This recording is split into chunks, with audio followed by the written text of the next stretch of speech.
I think I'm terrible at that. Finding balance between structure and play is really difficult for me. Oh man, this is where I need a cigarette. Um, see how this goes. I feel like this might be therapeutic. I might need a cigarette, while we're doing this. Um, so we'll crack away at this. My name's Ethan Merritt. I'm 34 and I live in Pittsburgh. And I have a little bit different experiences, I think, from a lot of people that live here. So this is the longest time frame I've lived somewhere so far has been Pittsburgh. So it's really grown on me in a lot of ways. I thoroughly enjoy living and being here. Appreciate the people here a lot. I think that's been some of the biggest parts of why it's kept me here, realistically. Do I want to stay here long term? Oh man, that's a good question. I'm not sure. I'm kind of actively debating that actually. So I've kind of gone back and forth. There's some times, different seasons of life, either actual seasons like midwinter or things going on in my life where I contemplate, is staying here the most beneficial thing for me? Am I losing experiences? Because there's some limitations with it being a smaller city. And then I go back home to my hometown, which is in California, and then I'm like, oh man, this is like kind of a utopia bubble, and we actually have a lot of different things that we get to enjoy here that I don't get at home. So it's kind of however much your perception changes on things, I guess. On a scale of 1 to 10, how authentically are you living your life, both online and offline? Probably pretty damn authentically because I haven't really been online, to be honest with you. It's something that I kind of thought about addressing, but how do you address it when you're purposely not being online? It's sort of like, I'm taking a social media break. It wasn't really that dedicated in my thought process. I think the authentic part of me coming to this, I guess, conclusion of being authentic, really sort of developing more into being okay with myself, but really being okay with sitting and, you know, not having distractions from who I want to be and who I am. And so, not that I was ever not authentic online, but I think I used it as a way of a distraction for myself personally. And it was always a way to set goals or set patterns and be social and do all these fun things.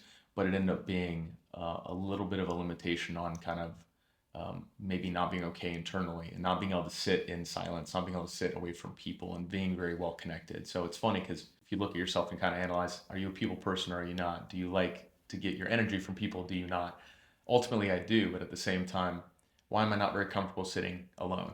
You know? So it took a little deep reflection to understand that there's a reason and a kind of a rationale on why my perception started to shift, on where I feel like I was missing opportunities, maybe missing growth patterns. So I think I'm more authentic now, realistically, even though I'm not online. Maybe my ultimate goal in some weird way might be to never be online again, maybe disappear. We'll see. You've lived a structured life, military, corporate, marketing. Do you feel that structure gives you freedom or a sense of control? Oh, that's a good question. It's like a pro question right here. Um, that's tough. Oh, that's really tough. I think structure can give you freedom, ultimately. I say that with a grain of salt because to each their own, right? But living in structure has been able to give me freedoms that I wouldn't have normally had. Living in a structure with the military, was troubling in ways. I naturally kind of go against the grain. I I feel as though, in some sense, in the military, I was a little bit, I guess, a little bit punk in the sense that I'm like, all right, I'm always going to make sure I push the limits. I always had my hair longer than the standard that you would normally see for an officer. I'd hang out with my guys more than I probably should have as an officer sometimes to be, authentic, to be genuine, to connect with them. Where the officership and the enlisted side, aren't supposed to mingle. But I think what structure gave me was the ability to kind of put work into work and then separate that from the rest of my life. And it gave me a sense of purpose within that structure too. So there was a mission and the structure supported the mission. And when you understand that and you have a bigger calling, despite the ups and downs or the fact you might hate your boss, in the army, there's times I hated my boss. There was times I hated getting up at 5 in the morning, you learn that those structures can really solve a benefit that's way bigger than any ultimate goal you can even create yourself because we're doing it together, but because there is no way we would have a military without structure. And so I think it's a form of a superpower, and I like to give myself structure today for that reason, to create mental freedom and mental burdens. You've been in high performance environments your whole life. Do you feel like you are enough as you are without needing to achieve more? I think I'm getting there. I was kind of talking about this earlier. I High performance environments are fantastic. I mean, I still compete in shooting competitions because I like to feel stress and pressure in the appropriate way. I don't want to create it at home in my home life. So I think it's kind of a little bit of a double-edged sword where high performance environments, I think, definitely build you and really show you kind of where your limitations are and where your beliefs lie. But I don't think it's necessary. I think there's a time and a place where I kind of reflect and I say, I don't need to be achieving something at all times. I get to pick and choose when. And that was kind of the freedom of leaving something like a structured part of a military to say I get to pick and choose when. But I still think it's good for people. I still think there's something to learn about your limitations. And there's not a lot of ways to do that. And in today's world, conveniences are such cop outs. I mean, like they really are. You can order Amazon, you can watch anything you want on TV. There's a endless amount of things that will keep you distracted. And how else are you going to get yourself to like see your limitations? It's not going to be because you sat around all day with the world's conveniences. It's going to be because you got some sort of struggle. So if you can put yourself in positions where you are uncomfortable and try it, I think that's one of the best things you can do to grow as a person. But don't need to live it every day either. I was an athlete my whole life growing up. One of my earliest memories is competing in gymnastics. I mean, like quite literally, I can remember being in a little competition with people watching me, when I was like 4 years old. So I think achievement was built into, athleticism for me. And so I think it was the portrayal of how you live is based on that. Not to say that when I got older that started to affect me and I looked at it from a holistic perspective where I was saying, did these goals spawn from me? Absolutely not. They spawned from my parents. They were put onto me. Do I adopt these goals? Yeah, I take a lot of them away. Was I going to be in the Olympics as a gymnast? No, probably not. So I think I found my own way to look at performance and achievement and try it in new ways that I found interesting or more beneficial for me or other people. So I think there was ways that I adapted it, hopefully for the better. Talk to me about the Above Average podcast. How did it start? What is your goal and mission? Has it taught you anything about yourself? Oh, our podcast with me and Will, who was on. If you haven't seen his episode, go back and watch it.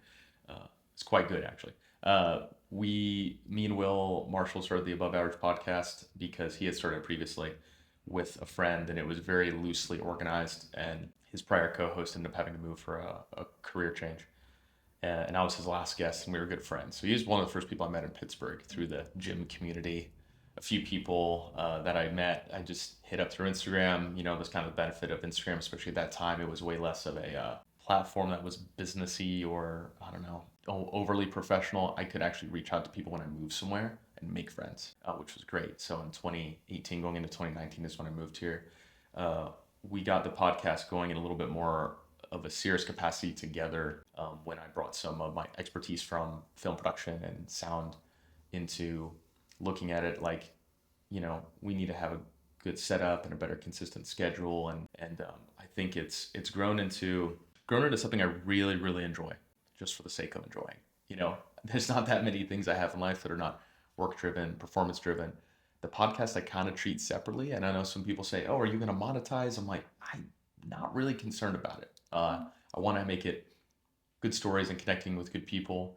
It's something I just purely enjoy doing. I don't have enough of those in my life.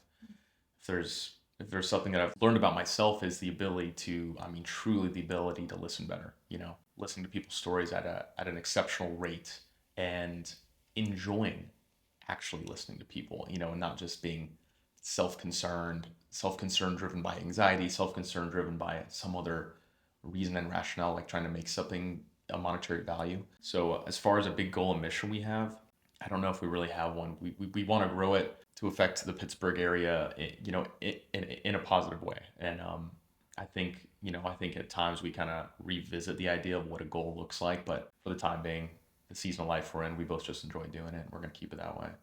What has the podcast taught you about others? Oh man, the podcast taught me a lot about a variety of people here. Pittsburgh is not nearly as diverse as some places I've lived, but we have found people that are doing exceptional things with exceptional mindsets and stories beyond what I would have assumed living here.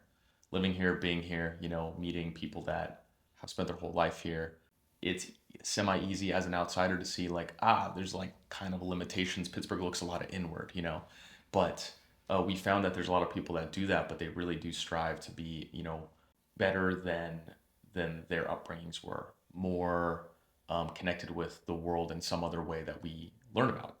We've had people that go down to Peru and have done psychedelic journeys. We have some that start a business that is one of the top companies, like in their specific niche in the world, come from here. And so I think it's been a really good blessing to kind of learn about what makes Pittsburgh more unique than just what people see, which is like historically the Steel City, our sports teams, but there's actually a lot more that's been growing and coming out of Pittsburgh, from my opinion, and I think we're seeing a lot more of it, and I'm pretty sure we will in the future. I think it's going to have another wave of influx as our world changes in America, where people live, where's affordable, where's growing, where's going to be important, in the future. I think Pittsburgh could be one of those markers. You mentioned trauma shaping your story. What has your healing journey been like? Are there things that you are still working through? Ooh, trauma's an interesting one, because there's such a I think there's such a variety of it, right?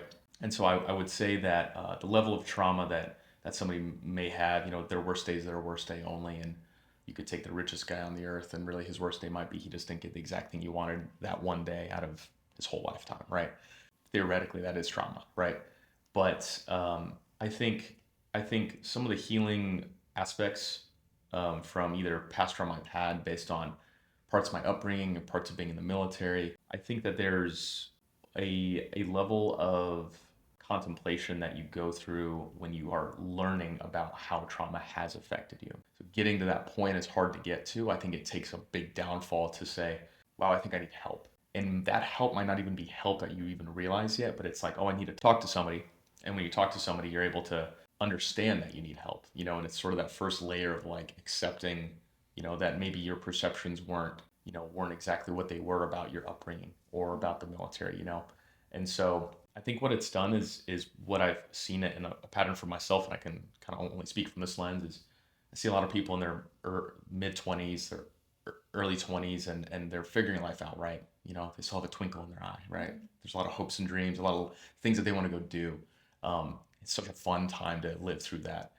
But what I found for myself is there's so many things I put off where I'm like, oh, this never affected me.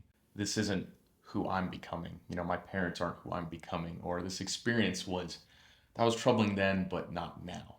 And there's a lot of ways of distracting where it's a mix of you're kind of putting those things to the side, and because you are a young adult with freedom, biology tells you to go try things, to go adventure. You're not really getting the chance to contemplate. So it started happening later in my life. And through that journey, there was a couple things that I still had to work on and work through that I continue to do. But there was a good season of life where I was coming to the realization about a lot of trauma, and it was helping me to understand where my faults lie, where these patterns that I've had are coming back again. So it was, it's an interesting journey to become an adult. I think I'm still figuring it out. What made you have the realization that you needed help or something you needed to change? Yeah, a couple relationships, a couple, I mean, I was married and divorced pretty young. I think that was a definitely a pivotal time for me. It was sort of like, I would say sort of like hitting rock bottom is what I would call it, but it was really hitting a place that I never thought I'd be in, and there's some aspects to it that were really interesting, that were intricate, like when you go through a divorce and your parents they don't understand it, you know? So that was interesting to kind of be like, oh wow, this is like on me now. Like there's nobody that's really going to be a support system, so coming to terms with that on your own and saying, wow, where do you go for help as an adult? I think everybody needs it, in some capacity. So things like that, had happened. I think ultimately for the better for my life. But you reflect on what you've done, how you've treated people, the patterns you've been in, and I think you grow. Yeah. So, how do you find balance between structure and play? I think I'm terrible at that. Finding balance between structure and play is really difficult for me. I've treated many things like they're too like they do always have a goal, like they do always have to have something tangible to it. Some people in my life have came in there and been really good stewards of enjoyment, enjoying the world. You know, I think if I could work on myself in that regard, that would be one of the bigger things I want to work on is balancing that better because I'm very driven and I put a lot of things into compartments of work, but you know, childlike play is tough to find as an adult. You have to make time for it. There's really no way around it. I mean, no one's gonna give you the opportunity to go outside and like hang around with your friends willy nilly like you're on a bicycle in the 90s. It's just like never gonna happen again. So you got to go make time. So dedicating time for building my own community of like friends that I care about, where I can kind of let go and say like we need to make priorities of hanging out, childlike hanging out in a way, because I guys especially, I mean, lose that. They lose their friendships, they lose their communities, and it's a big problem with guys having mental health issues that are not really, uh, you know, not really looked at seriously sometimes. I think being a guy is wildly simple and wildly complicated. From certain perspectives, guys are simple because they just want food, sex, and having a couple beers. But the satisfaction and being a provider, I think, is the ultimate, structural compound that keeps a guy happy, realistically. Despite those other things, like those other things are luxuries, realistically, at the end of the day. But having the feeling of being a provider doesn't mean you are. It just means the feeling of that, and that come in different forms. So I think I think that's lost with a lot of guys as our world has changed. The traditional family values. I'm not saying they're right or anything, but I see how they created guys having better health mentally about their role. Whereas now it's complicated, and then their role becomes complicated. So I think we're in a really beautiful place where men, women, different ethnicities, different people across all spectrums are more aligned in the ability to do things, and it leaves kind of gaps in other areas of life for people that are unsure of where they fit. You know, if your future self was sitting here right now, what would he tell you to stop holding back?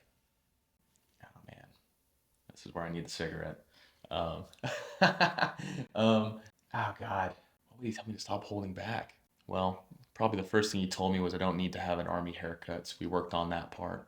Secondly, I think holding back on enjoying life. I can say pretty proudly I don't have a lot of regrets. I say yes to a lot of things. More frequently, the only things I've really sat back on and been like, I wish I'd done that was because I said no and not yes, when I had that gut feeling. So I think following those gut feelings on where my life is taking me is paramount because the times I haven't, I believe there's a better future or path for me, but the times I haven't eat me alive right now. And I'm really happy to know that like join the military and guys that are 60 years old will tell me, oh man, like I wish I did, and I'm like, I don't have to look back on that. Like I don't have to look back on certain opportunities I took. I don't, I left my hometown, I moved a bunch of times.